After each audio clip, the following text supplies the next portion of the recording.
Hello there and a very warm welcome. Happy Democracy Day and welcome to another edition of The Beam. I'm Victor Mathias.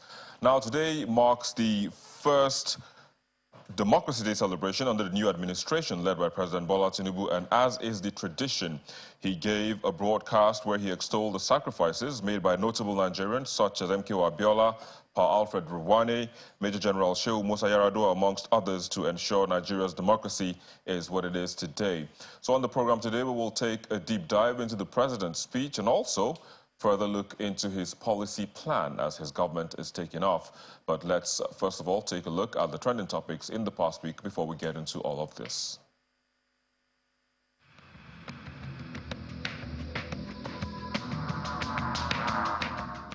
Nigerians reacted differently following the news of the suspension and subsequent apprehension of embattled CBN Governor Godwin Emefiele. While some applauded the president for taking the bold move, others are critical and have since labeled the arrest an axe to grind between both actors after the cash redesign policy was introduced few months to the 2023 general election. The DSS will whisk away the Apex Bank governor are expected to charge Mr. Emefiele to court as soon as they conclude investigations into the charges for which he's in their custody.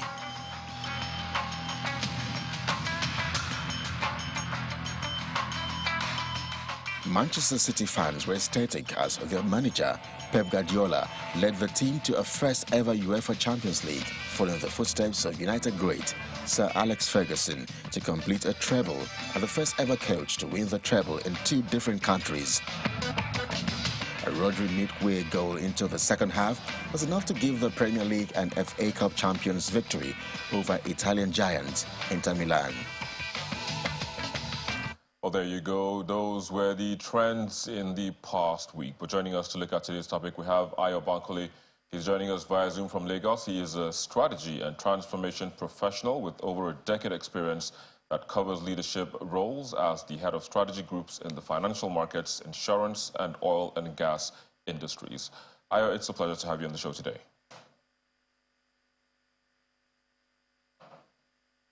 We also have joining us, we'll get to Ayo later in a bit, but we also have with us here in the Abuja studio Dr. Sam Aikiomogbe. He is the President, International Association for Strategy Professionals, IASB Nigeria affiliate, and author. It's a pleasure to have you as well on the show today, Doctor. Thank you so much. Of course, you're welcome. So, kickstart this conversation for us. I mean, we heard the President this morning, you know, his first democracy speech. But beyond that, I mean, he's had a manifesto as well, you know, and he's pretty much told us what he intends to do. But let's begin with the broadcasts this morning. You know, how inspiring. I mean, was there anything you were hoping to hear from the president that you didn't hear? Let me take the affirmative. Given what the president, the broadcast this morning, first and foremost, I want to say Happy Democracy Day. We've done this for 24 years. Yeah. So congratulations to Nigeria. Absolutely. Now, given the speech by the president, he talked about the truth, that he will be faithful and the truth. He took allegiance to equity, he took allegiance to justice and the rule of law. So basically, these are things you will expect from a focus-looking president, given the antecedents of where we are in the country, given the system and given his predecessor. So I think his speech was quite directive. And don't forget, when you think about democracy, you look at the procedurals and you look at the substantive. The procedural, in terms of election, in terms of the 10th House of Assembly, I think everything had been working to a reasonable extent for Nigeria since 1999. So there's relatively peace. There's relatively promotion in foreign direct investment because of what Nigeria has done at the economic level. But when you look at the substantive, that's the only side I want to hold the president in charge for the speech. When you look at the substantive, you look at the economic growth, you look at the security, you look at the general well-being. Inflation, the general well-being of the country, education, and the rest of it. You see that we are lacking in the indices. But let's give it to the new president who just got sworn in on May 29. You know, so you cannot, they say you can't judge a book by its cover. So the president had done nothing wrong in the speech. We have, we want to believe, we encourage Nigerians to be optimistic rather than pessimistic in this direction. So the president's speech, there's nothing really expecting other than the fact that he cannot create a bridge where there's no water. He cannot build castle in the air. This is where we are. And so I give it to him. Very well. It's good you made mention of some of those indices and, you know, some of those subsectors, which would come to in just a moment. But let's quickly hear from Ayo Bankole, who is joining us again via Zoom from Lagos. Ayo, again, it's a pleasure to have you on the show. Thanks for having me, Victor. Indeed. How's it going? Well, it's going well. It's Democracy Day, so, well, it's a good day for all of Nigerians. So, I mean, Dr. Sam just gave us, you know, a brief into what he, you know, thought of the president's broadcast this morning. But from your own perspective, you know, what were the things that struck a chord, you know, for you? Okay, so a few things. First, let me toe the line of my colleague there to say Happy Democracy Day to Nigerians. Again, it's a great day of hope for Nigerians and both those living in Nigeria and across the world.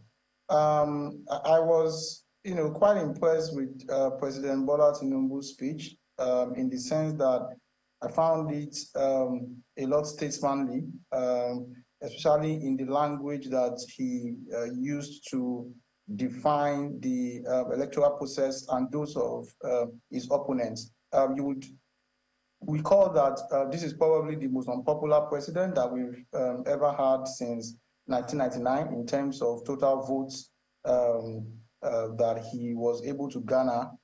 There are, of course, combined votes of people who did not, Nigerians who voting Nigerians who do not want him than those who elected him. As a matter of fact, it got less than, I think, about a third of total, about a third of total votes cast. So it's very important that first and foremost, he prioritizes reconciliation and extends hands of fellowship to those who feel aggrieved in the face of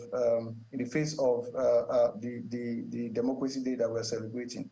So I think that's very instructive and that's very commendable. But another thing that strikes me is the same recycling language of the need for Nigerians, ordinary Nigerians, to sacrifice in the face of the hardship that has come in the wake of the removal of fuel subsidy. Anybody who understands economic dynamics and history of this country knows that the fuel subsidy has done a lot more damage to the economy than to our financials than the good that it has done. However, the debate has always been, must Nigeria, the already suffering masses of Nigeria, always be the first to sacrifice, right? So I would have expected a lot more detail about proposed cuts in cost of governance. I would have expected specifically proposed cuts in number of advisors, proposed cuts in assets of political office holders in terms of cars, in terms of houses, in terms of allowances, and all of those things.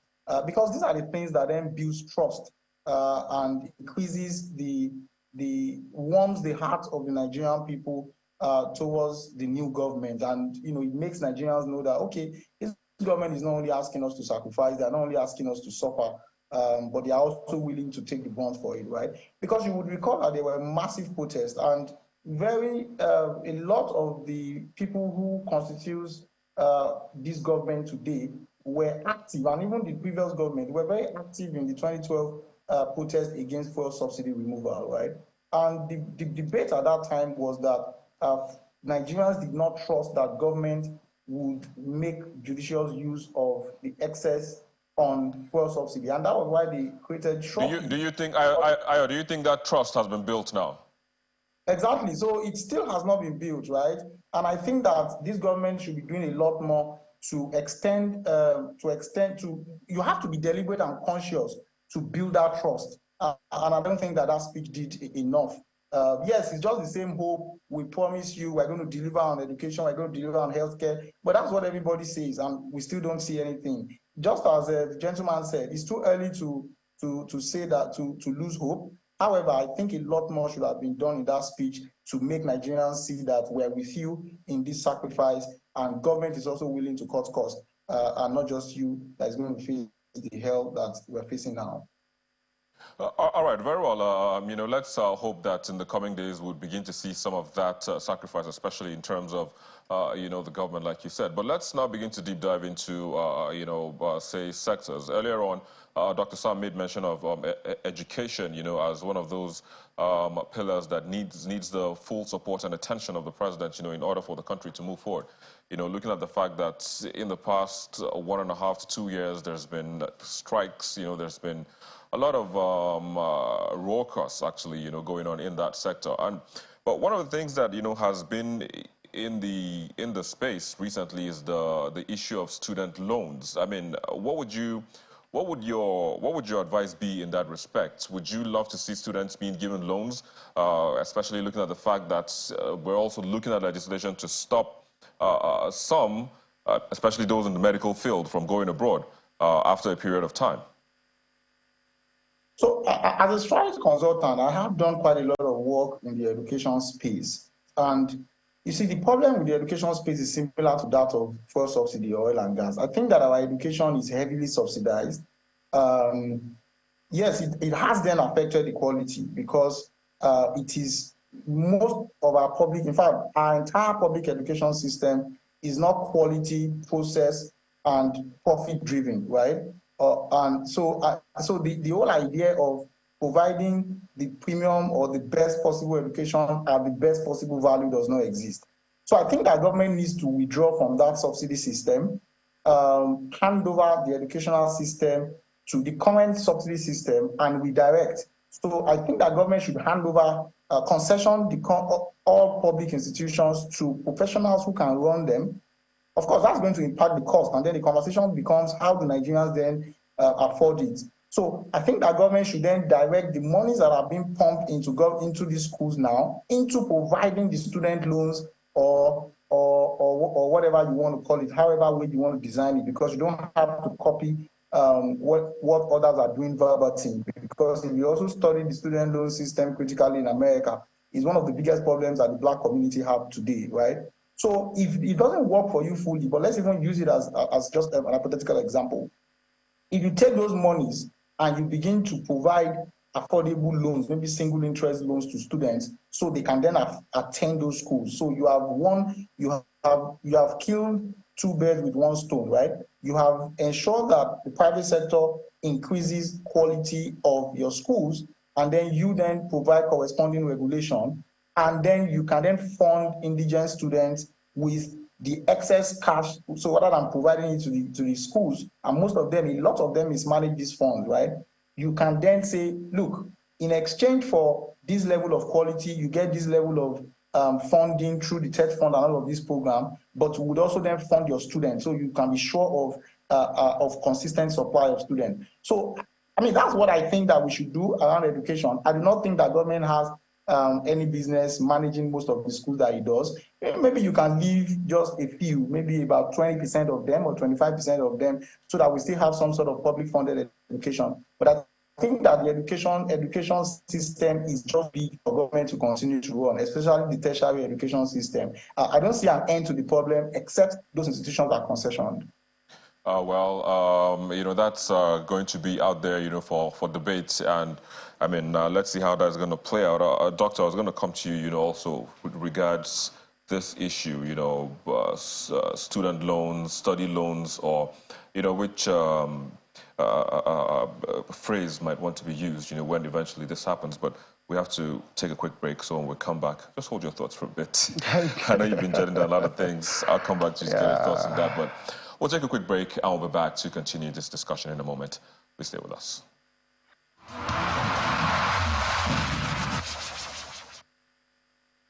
Many thanks for staying with us. We still have with us our panelists right here in the Abuja studio as well as via Zoom. But just before we went on break, we're talking about the issues surrounding loans for students, indigenous students especially, who are willing to study but are unable to because they do not have the funds. And we're looking at how government can come in to make that happen for them. Dr. Sam, just before we went on break, we heard from Ayabankali speaking about how the government does not have anything or any business to do with the educational system. But what's your thoughts on this? Do you agree with him? Do you share the same view, or where are you headed? Yeah, very well. Let me take it from the macro before the micro. And I'm glad that out of all the indices, education, you're talking about education, which is the main bane for me, for economic development, education. So I think for education, looking at the student loan and many other things, but we have to look at it holistically. Now, education had to be given to experts. I agree with him, because education runs the strategy, the belief of the people, the philosophy of the people, the makeup of the people. About 20 million Nigerians are not in school out of the 220 population generally. They are either out of school or they are not just in the school. So if we say... But are they in the age bracket? They are in the age bracket of going to school, but they are not just in school. Now, if you say youth are the leaders of tomorrow, I'm not digressing, I'm not thinking of... It means the youth today that are educated are the leaders of tomorrow, which means you have educated leaders. But if you have youth that are out of school today, by virtue of time, those same youth will be leaders of tomorrow that will be uneducated, and that's the country you will have. So we need to look at why are they out of school, who are those? So we need to treat education in strata, different categories. I ran into quote and unquote an Agbero recently who I was asking, where are your kids? And he told me one is in primary 4, one is in GS1. He said, they are the reason why I'm doing what I'm doing. It touched me. I said, okay, this is why he's doing what he's doing, but he's going to put that child in his school. But who is the mentor of the child? It's him, because he's the first person that the child, the first point of contact for that child. So at that environment, the mind of the child is already susceptible to being corrupt by virtue of what the dad is doing, because he's always smoking, he's always doing all sorts. So there should be an independent person, there should be an independent system, there should be a framework where we said these are the children of this category of people, these are the children of maybe the orphanage, these are the children of, these are the retirees, these are the uneducated. We'll be able to find a different curriculums that treats everybody. But at the end of the day, what is education? Education is simply lifelong learning.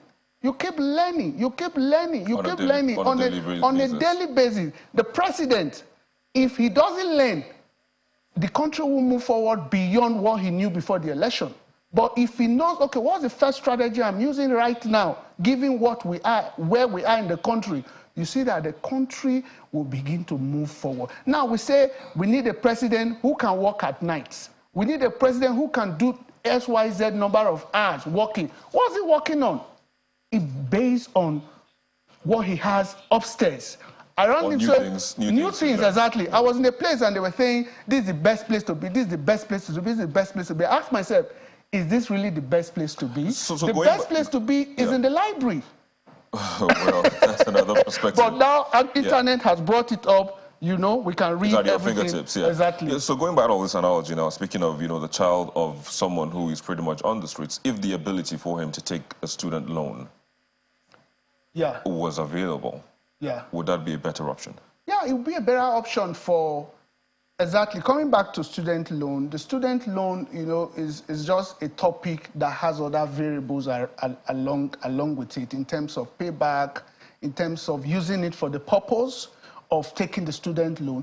If all those factors can be monitored, it's fantastic for student loan. It's also fantastic for even the student to be able to work while schooling. because that way they can pay their that loans. way they can reduce even the loan that they need to take. You don't need to get to, you graduated before, now you can do a PA while you're a student to somebody else in a different state on system. You help the person to schedule his time, you help the person to write his memo, you help the person to do things on the protocol. Yeah. You know, students can take advantage of all that. I quite agree. So quickly, you know, as we wind down, you know, speaking about being a student and earning, you know, and also, you know, paying back your loans. We've seen the rise of nano degrees, you know, in the past few years. I mean, would you advise that more students, you know, take a look at that option? Nano degrees, earn money while you work, or just fully face your nano degree and, you know, sidestep the conventional 4-year quickly? I think both ways, but the most reason why students don't work, why they just face one side, is because they are not informed. It's not in their curriculum, and nobody has mentioned it to them. Probably they don't even have friends that are into that. Yeah. So that's where education comes in. Again. To let them know what is in vogue now. For instance, the same problem of agriculture that your father did in WAEC is what your children will talk about. It's the same thing your great-grandchildren will write about. Curriculum. As if the same problem. But things have changed. So we should educate our children and educate our world on the changing dynamics so that we'll be able to fit into our current Nigeria and also meet up with, I just want to digress on the entertainment. You see our entertainers going to global phase, to World Cup, UEFA Champions League. Exactly. Yeah. What happened to education? Let me ask Hayo to come in here, I mean, because he is pretty much in that education space. Not necessarily education, but he is in the SME space, you know, always holding conferences and all of that, especially to startups and entrepreneurs. Looking at, you know, nano degrees, again, would you advise those whom you talk to, especially as Doctor is saying that the knowledge is pretty much not out there for them to accumulate and, you know, make use of that? Nano degrees and the conventional 6-3-3-4, what would you advise?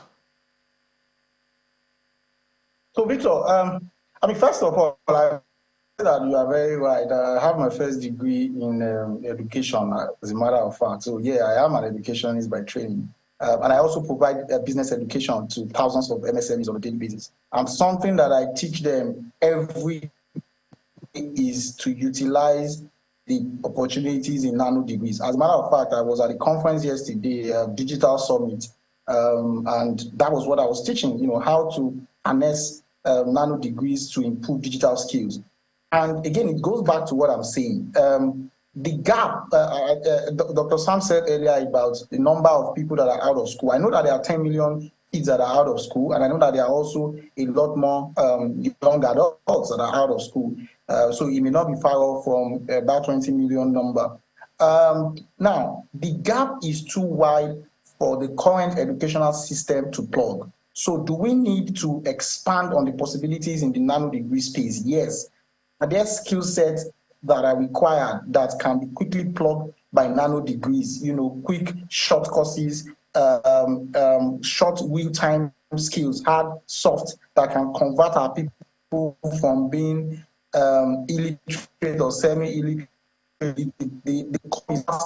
They can do a lot more. But can government effectively do this? The answer is no, which goes back to what I said earlier, that we need increased private sector participation in that space. But private sector is not going to participate enough if government does not provide that comprehensive policy that allows them first hands off partially from the current educational system, then provide sufficient regulation and enabling support to encourage additional investors. There are a couple of indigenous investors in this nano degree space already that are doing exceptionally well. They've raised funds, right? I'm not going to mention names because, you know, we don't need to provide advertisement for them on here. Absolutely. But there are so many of them, right? A couple of them. So now government needs to support these guys, to enable them do it at scale. And then look at the existing, because again, don't forget that this is a new government. There is already a huge gap in our system. We're just discussing education, in healthcare, in income levels, in so many things, and we have a major finance problem. So government cannot continue to fund primarily every sector. Maybe over time we can evolve. Yeah. So I think that government needs to take its hand off it from education, transfer that money that it spends right now on managing the schools into providing subsidies for scholarships and student loans for indigent students, the categories that Dr. Sam said earlier, students who are unable to afford it, right? And then you can improve the system as a whole. All right, like you said, it's a new government, and also like Dr. Sam said, you can't judge a book by its cover. So, of course, we'll just keep watching and be unveiling the book page after page, to just see how things will play out. But I have to say thank you to you, Ayo Bankole, for joining us via Zoom from Lagos, as well as to you as well, Dr. Sam. Thank you. Thank you for joining us and sharing your thoughts on this. I mean, we're out of time. I know you have a lot to say, but that's all we can take today on the program. Perhaps this is a continuing conversation, and of course, we'll revisit it some other time when the pages begin to unfold. Thanks as well again for joining us on the show. Well, that's where we are. Thank you so very much for joining us today on the show. Like I said, the government is just beginning, and of course, we'll keep unveiling it page after page to see what the government has in stock for all of Nigerians. Again, happy Democracy Day, and thank you for watching. I'm Victor Matthias. We'll leave you with the most viewed videos on our YouTube channel in the past week.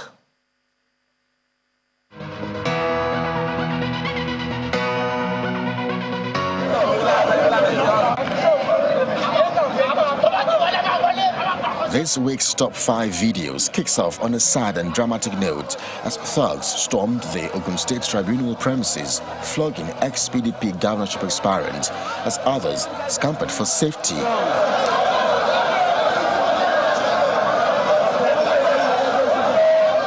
Engineer Rabi Musa Konkoso. It is followed by former Kano State Governor, Mr. Abdullahi Ganduje, saying he would have slapped his successor had they seen eye to eye in the presidential villa. We have not met. Probably if we met, maybe I could have slapped him.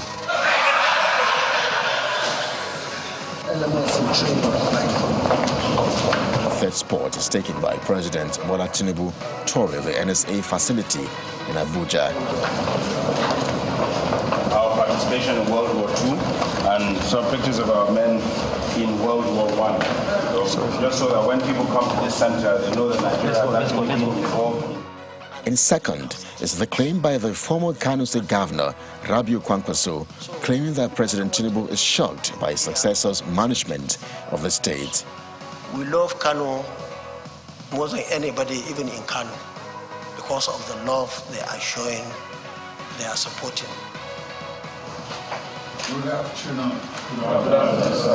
And topping the chart is the meeting between oil marketers and President Tinubu over the fuel subsidy removal.